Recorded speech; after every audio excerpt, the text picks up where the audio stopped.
Tem uma coisa que às vezes a pessoa fica com medo, que é a questão da ética, da exposição, e se eu magoar alguém contando a minha verdade, né? Então, uma das coisas que a gente fala para todos os escritores, principalmente quando ele está contando a sua história, e a sua história envolve a perspectiva de outras pessoas junto, é o quê?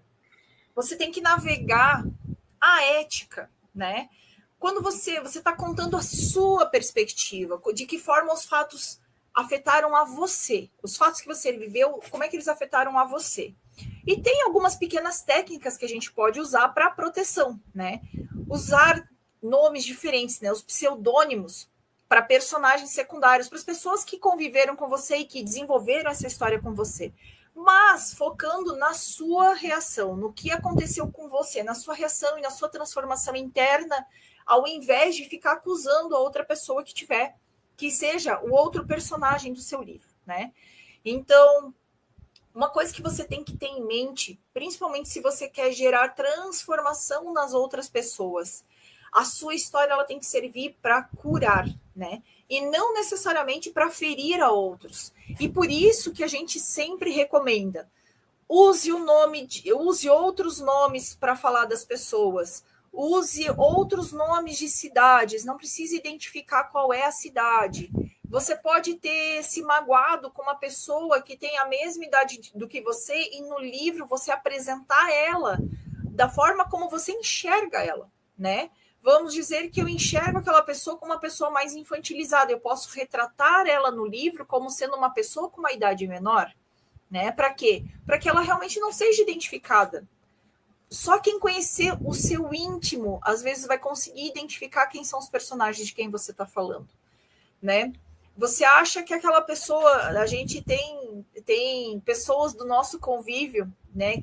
Adolescentes que a gente fala que são idosos engarrafados em corpo de criança. Se eu estiver falando no meu livro e quiser falar a experiência que eu vivi com essa pessoa, eu posso retratar essa pessoa com uma idade muito mais avançada, né? Por quê? Porque eu estou retratando a minha experiência com aquela pessoa. Eu não estou retratando quem ela é, porque só tem uma pessoa que pode contar a história pela visão dela, que é ela mesma, né?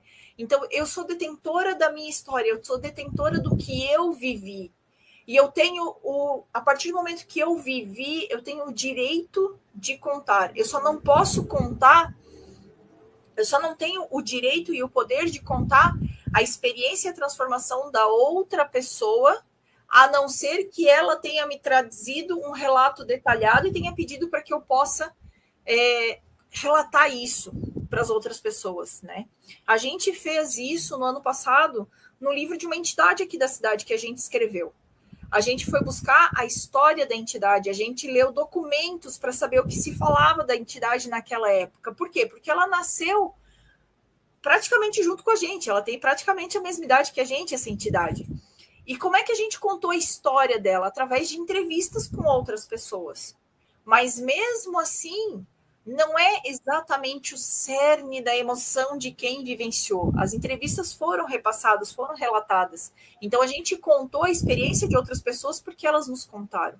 Mas e quando a pessoa não está mais aqui e ela não me conta? E se eu quiser escrever hoje a história da juventude do meu pai, que o meu pai já não está mais aqui? Eu vou ter que conversar com pessoas que conviveram com ele, porque eu nunca tive a chance e a oportunidade de ter uma conversa mais profunda com ele para entender como é que ele vivia a juventude dele. Eu sei pequenos recortezinhos da história. Eu posso compilar isso num livro? Posso, mas eu vou ter que inventar muita coisa para conseguir completar as lacunas que faltam. Porque eu não tenho quem me conte as lacunas que faltam. Então eu vou ter que criar. Então passa a ser um livro que a gente fala que é uma ficção baseada em realidade. Por quê? Porque algumas coisas sim aconteceram e muitas coisas disso não aconteceram, né? Então, ali, como eu estava falando, né? A história ela tem que servir, então, para curar, não necessariamente para ferir. Então, é um pequeno cuidado que a gente, enquanto editora, quando a gente está lendo o manuscrito de vocês, a gente chama o escritor e diz assim, ó, você está vendo esse trecho aqui que você está apresentando? Então, esse trecho que você está apresentando, ele pode ser interpretado de uma forma que não vai ser legal, que não vai ser bacana. Vamos reescrever? Você quer ajuda para reescrever, para a gente ajudar a te dar ideias de como reescrever para que seja contada a história focado na emoção e na sua transformação e não no reforço de uma identidade negativa desse personagem que você está apresentando, né? Então a gente tem esse papel dentro da editora, né, Jeff?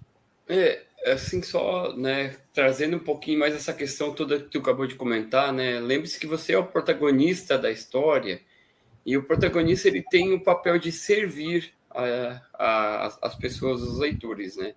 O escritor, ele é uma espécie de servidor, ele serve contando a história, a sua transformação, para transformar outras vidas.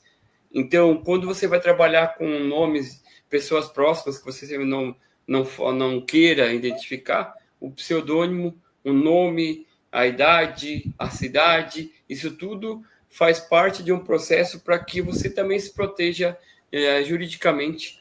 E, claro, conte a essência da mensagem que vai transformar outras vidas sem prejudicar a você e sem expor as outras pessoas, né, Gisele? Lembre-se, maior é o que serve. E você, como escritor, está sendo um servidor, está servindo alguém para ser transformado através da sua história.